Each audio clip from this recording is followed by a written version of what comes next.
Hej Ivan, počkaj, kam ideš? Do krčmy, idem na jeden malinovku.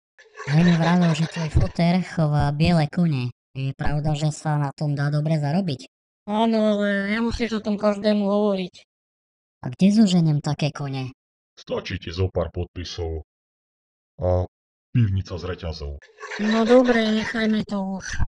A Ivan, vraj už máš nejakú prácu. Povolanie syn. Tak na čo chodíš do školy? No pretože mi mama povedala, že ak budem mať titul, tak namiesto 2 eurových mi bude dávať 4 eurové strávne lístky. Ach, to bude paráda. Šamán, uvieš o tom, že ti nesedia ešpezetky?